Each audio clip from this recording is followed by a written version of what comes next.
분노를 어떻게 다스려야 하는가라는 제목으로 하나님의 말씀 전가합니다. 참 어려운 주제입니다. 여러분은 분노 조절이 잘 됩니까? 아니면 감정 조절이 잘 안 되는 편입니까? 솔직히 저는 잘 안 됩니다. 제가 많은 목회자들을 만나고 사회 각기각층 다양한 분야에서 일하는 많은 사람들을 만나보지만 자기 스스로 자신의 감정 조절을 잘하는 사람들은 그렇게 많지 않은 것 같습니다.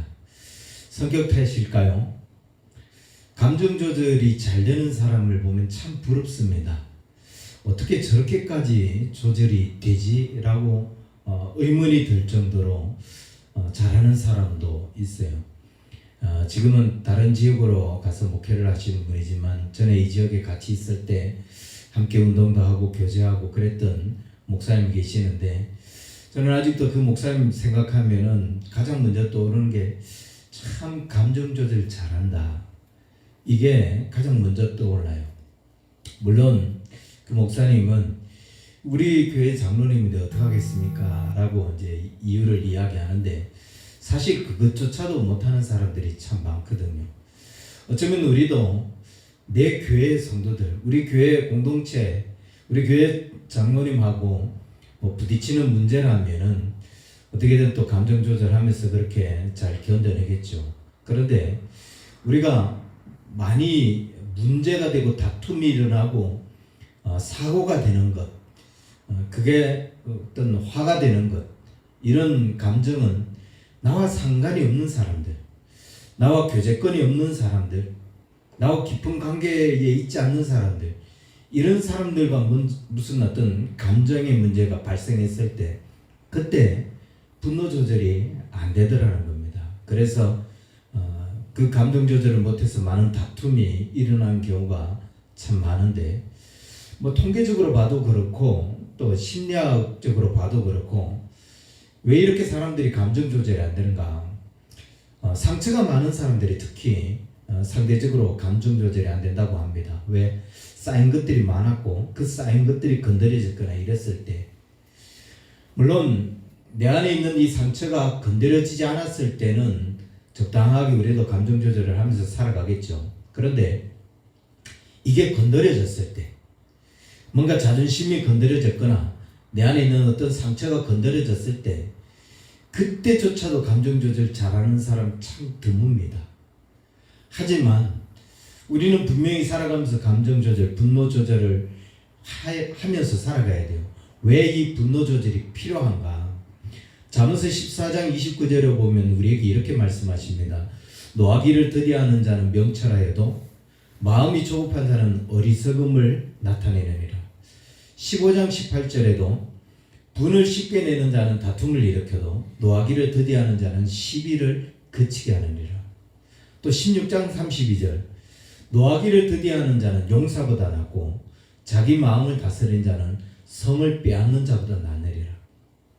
자기 마음 다스릴 줄 아는 게 전쟁에서 크게 승리해서 성을 빼앗는 것보다도 훨씬 낫다는 거예요.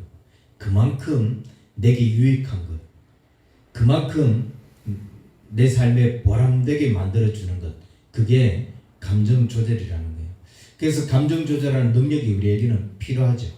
그래야 살아가면서 다툼도 적고 또 지혜로운 삶, 명철, 총명하고 살이 밝은 그런 삶, 이런 삶을 우리가 살아갈 수 있다는 겁니다. 그렇다면 어떻게 해야 감정 조절을 잘할 수 있는가? 좀 끓는 점도 좀 높고 끓어오르는 속도도 좀 느린, 그래야 우리가 감정 조절을 좀 할 수 있는데 분노가 일어난다고 해서 금방 통제가 안 될 정도로 그렇게 끓어오르는 그런 상태가 아니라 끓어올라도 서서히 끓어오르고 또 웬만한 일에는 그냥 분노하지 아니하고 끓는 점이 높아서 그렇게 다스릴 줄 아는 것, 참 꿈같은 일이지만 참 우리가 반드시 해야만 하는 또 그런 일이기도 합니다. 그래서 우리는 이 분노 조절할 수 있는 능력을 키워야 되고 또 분노를 조절하기 위해서 많은 훈련도 해야 돼요. 더 많은 사람들하고 더 다양한 사람들하고 어울려 살다가 여러 문제로 부딪혀 보면은 또 서서히 분노 조절을 할 수 있는 그런 어떤 능력을 키우기도 하겠죠. 뭐 타고난 성격 때문에 이 감정 조절을 잘하는 사람도 있겠지만은 대부분이 그렇지 못하다는 겁니다. 그래서 우리는 그 분노 조절할 수 있는 힘을 키워야 되는데 어쩌면은 사람마다 아킬레스건이 있는 것 같아요. 그게 건드려지는 순간 분노 조절에 실패합니다. 감정 조절에 실패하는 것 같습니다. 오늘 본문에 등장하는 다윗도 그 분노 조절에 실패를 하고 말았습니다. 그러면 다윗은 왜 실패를 했죠? 어쩌면 다윗도 자기하고 상관없는 일이었으면은 그 분노 조절을 잘할 수 있지 않았을까? 그런데 나발 사건, 이거는 제가 봐도 충분히 분노할 만한 그런 사건이었던 것 같습니다. 우리가 잘 아는 내용이지만 사건의 전말을 보면 이래요. 다윗이 먼저 자기 손안에 들어왔던 원수와 같은 사울을 살려주는 일을 경험해요. 나는 당신에게 잘못한 게 없습니다 라고 몇 번 항변을 했지만 사울은 계속 다윗을 죽이기 위해서 혈안이 되어 있죠. 심지어 그의 면전에서 그에게 창을 던지는 그런 일도 여러 번 있었습니다. 어쩔 수 없이 다윗은 사울을 피해 도망을 다녀야 했던 거죠. 그리고 엔게디굴에 있었는데 마치 원수는 외나무다리에서 만난다는 속담하고 딱 맞아 떨어지는 것처럼 사울을 거기에서 만나게 됩니다. 그런데 다윗이 어떻게 하죠? 사울을 해치지 않고 그를 살려줍니다. 그 사람 나에게 악으로 대했지만 다윗은 선으로 대해주었던 겁니다. 그리고 시간이 얼마 지나지 않았습니다. 뜻밖의 인물 나발에게 마치 뒤통수라도 맞은 듯한 그런 일이 벌어지고 맙니다. 나발이 이스라엘 국경에 있을 때 마온과 갈멜에 있을 때 그때 이방인들의 습격으로부터 나발의 모든 재산을 보호해주고 또 600명의 식소를 거닐면서 참 어려움도 많았을 텐데 나발의 재산은 절대로 빼앗지 못하도록 지켜주었습니다. 나발은 정말 다윗에게 많은 은혜를 입었어요. 그런데 드디어 나발의 집에서 양털을 깎는 잔치가 열리게 되었습니다. 이날은 지나가는 나그네도 초청해서 먹을 것을 나눠줄 수 있을 만큼 그런 어떤 큰 축제의 날이었던 거예요. 그리고 다윗이 나발에게 무슨 무리한 부탁을 한 것도 아닙니다. 그 축제에 준비한 그 음식 나에게 조금 나눠줄 수 있지 않겠느냐라고 부탁을 했는데 냉정하게 거절을 당합니다. 그 순간 다윗이 분노하는데 다윗을 사실 더 크게 분노했던 것은 이 거절도 거절이지만 주인에게서 도망친 종이 있다라고 하면서 다윗을 모욕한 거죠. 은혜를 입은 자가 그 은혜를 기억지도 못하고 오히려 다윗을 모욕하니까 다윗이 화가 났던 겁니다. 분노 조절이 안 됐던 거예요. 그래서 400인을 데리고 칼을 차고 나발을 죽고 나발에 있는 모든 재산을 빼앗기 위해서 내려가고 있습니다. 여기서 우리는 이 분노 조절을 할 줄 아는 그런 지혜, 능력, 그때가 어느 때인가, 이럴 때 분노 조절을 할 능력이 필요하구나 라는 걸 깨닫게 됩니다. 큰 시험은 우리가 긴장해서 그런가요? 무난히 극복을 합니다. 그럴 때는 웬만큼 자신의 감정 드러내지도 않아요. 그런데 자잘한 일들, 자잘한 시험에서 우리가 참 많이 무너진다는 거예요. 하나님의 기름 부음 받은 자를 해칠 뻔하는 그런 어떤 사건에서 다윗은 무사하게 통과합니다. 다윗의 부하들이 사울을 죽이자, 하나님께서 원수를 당신의 손에 붙였다라고 하면서 다윗이 사울을 죽여도 된다라고 하는 그런 정당성까지도 이야기함에도 불구하고 다윗은 흔들리지 않습니다. 하나님의 기름 부으심 받은 자를 내가 어떻게 해할 수 있겠느냐, 그건 하나님이 원하는 게 아니다 라고 무사히 그 시험을 통과하죠. 그런데 정말 자잘한 일, 나한테 은혜를 받았는데 그리고 그에게 뭐 다른 것도 아니고 잔칫날에 먹을 것을 좀 달라고 했는데 그 일 거절당했다고 다윗이 분노합니다. 그러면서 나발을 죽이고 그의 재산을 빼앗으려고 군대를 일으키고 내려갑니다. 왜 다윗이 이렇게 쉽게 무너졌을까? 제가 생각하기에는 아마 이랬던 것 같아요. 물론 큰 일이기 때문에 긴장할 수도 있었지만은 사울왕을 보면서 다윗은 더 이상 저 사람에게 기대할 게 없다라고 생각했던 것 같습니다. 자신이 결백하다는 것을 사울의 아들 요나단을 통해서도 아버지에게 몇 번 이야기했잖아요. 그런데 소용이 없었어요.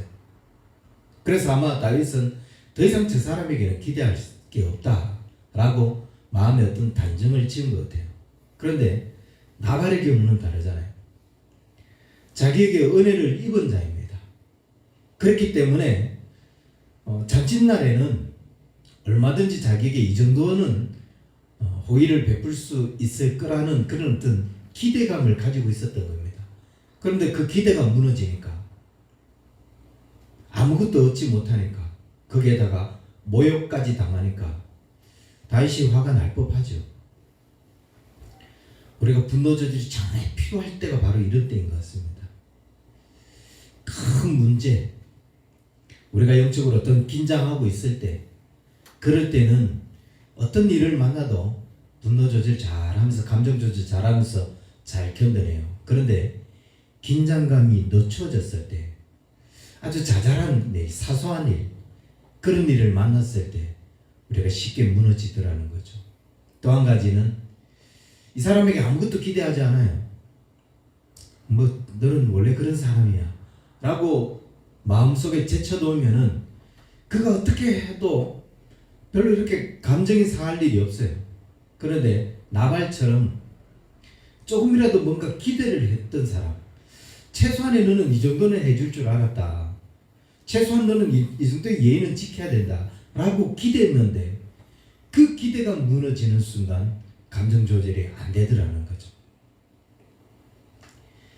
긴장감을 늦추고 있을 때가 문제이고, 뭔가를 기대했는데 그 기대가 무너졌을 때가 문제더라는 거예요. 그런데 우리가 살아가면서 항상 기대할 수 있나요? 긴장감을 항상 할 수 있나요?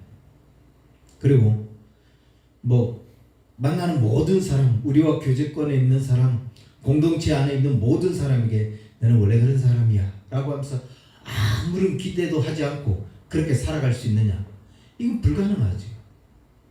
우리는 모든 사람들에게 기본적인 도덕, 기본적인 양심, 이런 것들을 기대하고 살아갑니다. 그리고 그 기대가 무너져서 마음의 상처가 되는 거죠. 난 너에게 아무것도 기대하지 않아. 이렇게 사는 게 어렵다는 거예요. 같은 목회자이기 때문에 목회자의 어떤 삶을 기대하는 거고, 한 교회 성도이기 때문에, 그리스도인이기 때문에, 장로이기 때문에 그 사람에게 어느 정도의 어떤 헌신, 어느 정도의 때의 삶을 기대하는 거예요. 근데 그 기대가 무너지니까 감정이 상하는 거죠.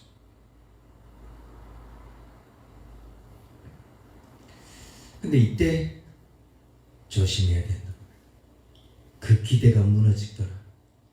긴장을 늦추고 있었을 때. 먼저 원론적인 말씀을 먼저 드릴까요? 우리가 이런데도 불구하고 무너지지 않고 이런저런 상황에도 불구하고 우리가 분노 조절 잘하면서 감정 조절 잘할 수 있는 가장 좋은 비결, 방법은 여러분이 은혜 안에 사는 거예요.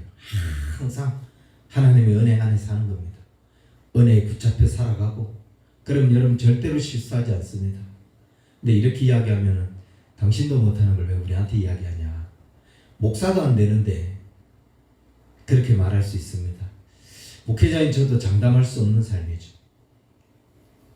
만약 제가 그런 능력이 있었다면 벌써 무슨 일이 일어나도 일어났을 겁니다. 하지만 제가 여러분에게 말씀드릴 수 있는 것은, 그럼에도 불구하고 우리는 은혜를 붙잡고 살아가도록 그렇게 힘쓰고 노력해야 된다는 거예요. 무너지지 않도록, 감정에 휩쓸려서 어려움을 겪지 않도록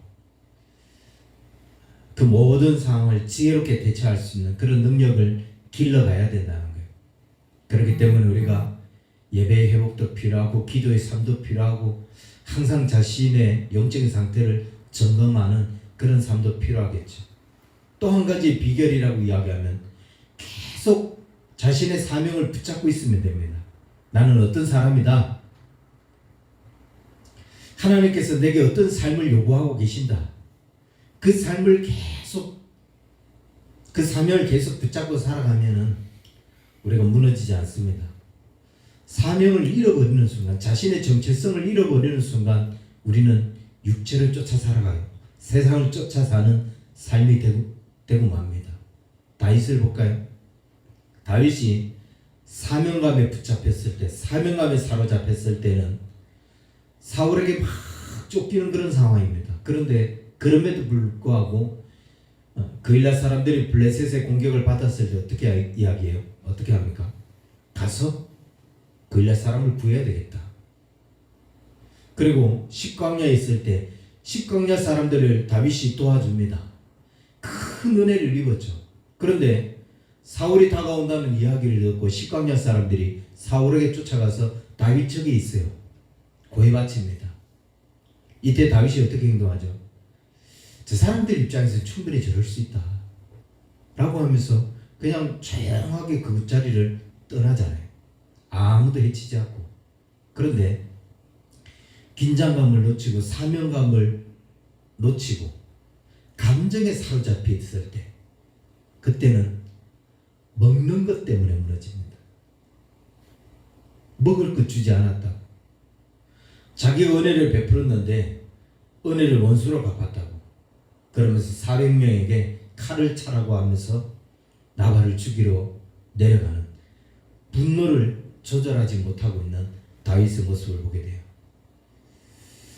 우리가 나 자신이 누구인지 이 정체성을 우리가 인식한다면, 그리고 나의 사명, 하나님께서 내게 어떤 삶을 요구하시는 건지 그 삶을 우리가 기억하고 살아간다면 우리는 절대로 실수하지 않습니다. 육체로 내려가는 삶, 육신적인 삶을 쫓아가지 않아요. 그런데 그걸 놓아버리는 순간 육신을 쫓는 삶을 살아간다는 건 뭐예요? 그 사람의 삶의 목적이 먹고 사는 문제로 바뀌게 된다는 거죠. 이게 나한테 유익이 되냐? 이익이 되냐? 그것부터 먼저 따지고 살아갑니다. 하지만 사명에 사로잡혀 살아가면 하나님이 기뻐하는 것이 무엇인지, 십자가를 지고 살아가는 삶이 무엇인지 이거를 고민하면서 살아가게 된다는 거죠.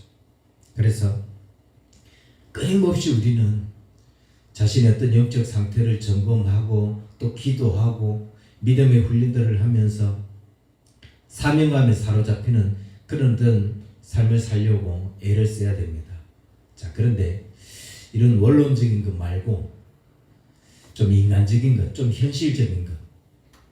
다윗이 지금 분노가 조절이 안 돼서 그가 은혜 가운데 있어야 함에도 불구하고 사명 가운데 사로잡혀 있어야 됨에도 불구하고 감정에 사로잡혀서 그 감정 조절이 안 돼서 분노하고 있습니다. 이 분노하고 있을 때, 이미 분노가 이만큼 올라와서 터지고 있을 때 그때 그 분노를 우리가 어떻게 다스려야 되는가? 이미 분노가 주체되지 않아서 다윗이 400명의 군사를 거느리고 내려가고 있는데 이때 누가 등장합니까? 지혜의 여인 아비가일이 등장하죠. 그러면서 나발을 죽이려고 오는 이 다윗을 아비가일이 만납니다. 떡 200덩어리, 포도주 200개, 양 5마리 등 많은 다윗의 용사들이 먹을 수 있는 음식을 준비해서 다윗을 만나는데 이 아비가일의 말 한마디가 다윗의 화를 잠재워 줍니다. 오늘 우리가 읽은 이 본문 25절부터 31절까지 원아함만이 주는 이 불량한 사람 나발을 개의치 마셨죠. 그래서 하나님께서 내 주께 무죄한 피를 흘리면 안 된다. 주께서 친히 보복하는 일을 하면 안 된다. 하나님 앞에 범죄하는 일을 만들어서는 안 된다라고 설득을 합니다. 그리고 이 아비가일의 그 설득에 다윗이 분노를 가라앉히게 되죠. 자, 여기서 우리는 굉장히 중요한 차이를 발견하게 됩니다. 나발은 종들이 설득을 했어요. 당신 그렇게 하면 안 된다. 그럼에도 불구하고 나발은 돌이키지 않아요. 근데 다윗은 분노로 칼을 차고 400명을 거느리고 내려오는데 아비가일의 말 한마디에 화를 멈추고 돌아갑니다. 본문에 나와 있지는 않지만 이 아비가일이 자기 남편 나발에게 가서 먼저 설득하지 않았겠어요? 다윗에게 간절히 다윗을 설득했던 것처럼 나발을 설득했을 거예요. 하지만 나발은 아비가일의 말을 듣지 않았습니다. 같은 사건으로 같은 사람 이 아비가일이 설득을 하는데 나발은 설득당하지 않고 다윗은 설득을 당했어요. 나발은 화를 멈추지 않고 다윗은 화를 멈췄어요. 무슨 차이가 있느냐? 듣고 안 듣고의 차이가 있었다는 거예요. 이 차이는 굉장히 큰 차이입니다. 왜 나발은 안 들었냐 그럼? 나발이 그의 이름이 무슨 뜻이라고요? 어리석은 자, 불경건한 자, 신앙이 없는 자. 미련하고 어리석고 신앙마저도 없기 때문에 그는 아비가일의 말을 듣지 않습니다. 심지어 종들이 나발을 가지고 불량한 사람이라고 이야기해요. 불량하다는 말이 무슨 뜻이라고 했어요? 무가치하고 아무런 유익이 없는 사람. 평소에 그의 언행을 보니까 다른 사람에게 전혀 유익을 주지 못하는 그런 쓸모없는 자였다는 거예요. 이 사람이 내세울 거라고는 재산밖에 없는 그런 무가치한 존재라는 거예요. 그러니까 종들에게조차도 불량한 자다라는 말을 듣죠.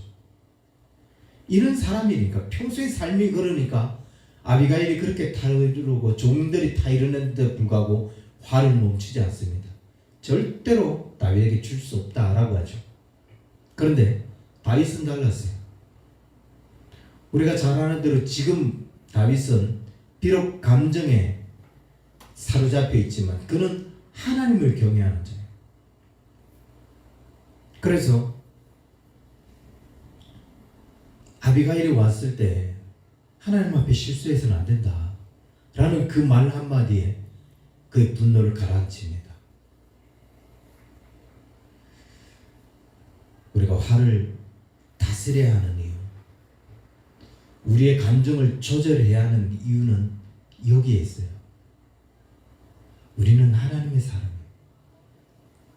우리는 하나님을 믿는 자이기 때문에 그 분노 때문에 그 감정 때문에 하나님 앞에 죄를 보면서는 안 되는 자이기 때문에.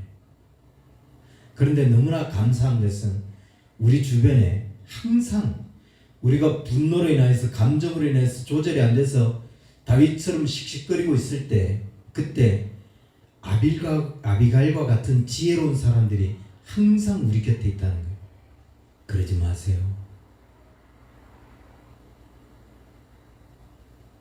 그때 우리는 아비가일과 같은 아내가 항상 있어요. 이들의 충고를 받아들여야 돼요. 이들의 말을 들어야 된다. 감정 조절할 수 있는 능력, 우리가 성격에 따라 다르기 때문에 대부분 안 되는 게 사실이에요. 그렇다면은 감정을 일으켰다고 분노했다고 잘못은 아니에요. 그 감정, 그 분노 조절 안 되는 거 이게 잘못은 아니죠. 노하기를 더디하기는 해야 되겠지만 건드려졌는데 어떡하겠어요. 화가 났는데. 그러나 비록 그것 때문에 화가 났다 할지라도 자신의 어떤 상처가 건드려졌기 때문에 분노가 일어났다 할지라도 하나님 앞에 범죄해서는 안 되잖아요. 하나님 보시기에 합당한 자가 되기 위해서는 지혜로운 자들의 충고를 받아들일 수 있는 사람이 되어야 된다는 거죠. 열왕기상 3장 9절에 보면 솔로몬이 성전을 지어놓고 이렇게 기도합니다. 누가 주의 이 많은 백성들을 재판할 수 있습니까? 듣는 마음을 종에게 주사 주의 백성을 재판하여 선악을 분별하게 하옵소서. 사람들에게 실수하고 이러지 않도록 하기 위해서 솔로몬이 하나님 앞에 지혜로운 마음을 달라고 했는데 그 지혜로운 마음이 뭐냐? 듣는 마음. 사람들의 말을 들을 수 있는, 내 감정대로 하지 않고 내 생각대로 하지 않고 사람들의 말을 들을 수 있는 마음. 야고보서 1장 19절에는 우리에게 이렇게 말씀하세요. 듣기는 속히하고 말하기는 더디하여 성내기도 더디하라. 다윗에게는 이 들을 수 있는 지혜가 있었던 거고 나발에게는 그 듣는 마음이 없었던 거죠. 분노를 조절할 수 있는 가장 좋은 방법이 뭡니까? 가장 좋은 것은 우리가 하나님의 은혜 가운데 거하고 사명에 사로잡혀 살아가는 것이겠지만 우리가 매 순간 그렇게 살지 못하는 것이 현실이에요. 그렇다면 우리는 하나님의 사람이기 때문에 듣는 마음이 있어야 된다. 지혜로운 말을 듣는 마음. 자신의 감정이 끌어올라서 그 분노가 조절되지 않고 있는 그런 상태라 할지라도 우리는 듣는 마음, 들을 수 있는 자, 그 길을 항상 열어놓을 수 있는 자. 여러분은 어떤 사람이에요? 감정이 끌어올랐을 때 그 지혜로운 말들을 들을 수 있는 자입니까? 자기를 향하여 정말 진심 어린 그런 충고를 해주는 그 말을 들을 수 있는 그 마음이 준비되어 있는 자인가? 아니면 내가 듣고 싶은 말만 듣는 사람인가? 듣기는 속히 하고 말하기는 더디하라고 했습니다. 분노를 다스릴 줄 알아야, 감정을 조절할 줄 알아야 하나님 앞에 범죄하지 않는 자가 될 수 있습니다. 다툼이 일어나지 않는 삶을 살아갈 수 있습니다. 그것이 또 하나님이 더 영화롭게 해드릴 수 있는 삶이라는 거예요. 우리 스스로는 그게 조절이 잘 안 된다 할지라도 듣는 귀가 있어서 우리가 하나님의 사람이라는 것을 항상 기억하고 주변에 아비가일의 지혜, 그 말들로 우리에게 충고해주고 권면해주는 그 음성을 듣고 분노를 조절할 줄 아는 저와 여러분 될 수 있기를 주의 이름으로 간절히 축원합니다. 기도하겠습니다. 살아계신 주님, 오늘 우리가 살아가면서 많은 일들로 인하여서 마음이 상하고 참 다툼이 일어날 때가 많습니다. 쓸모없는 일들도 다투는 경우가 얼마나 많은지, 그러므로 그때마다 우리가 또 하나님의 영광을 가릴 때가 참 많습니다. 그러하신 주여, 다시금 우리에게 우리 스스로 우리의 감정을 조절할 수 있는 능력이 없다면 듣는 마음, 듣는 지혜가 있게 하여 주셔서 우리가 하나님의 사람이라는 것을 항상 잊지 않게 하여 주시고 또 주변 사람들이 우리에게 진심 어린 마음으로 충고해 주는 말들을 잘 들을 수 있는 그런 하나님의 사람들이 되어져서 다툼이 일어나지 않고 하나님의 영광을 더 크게 드러내는 삶을 살아가는 우리 언약의 성도들 다 될 수 있도록 축복하여 주옵소서. 이제는 우리 주 예수 그리스도의 은혜와 하나님 아버지의 크신 사랑과 성령님의 인도하심이 듣는 마음이 있기를 원하는 우리 언약의 성도들 저들의 모든 삶에 이제로부터 영원토록 항상 함께 있을지어다. 아멘.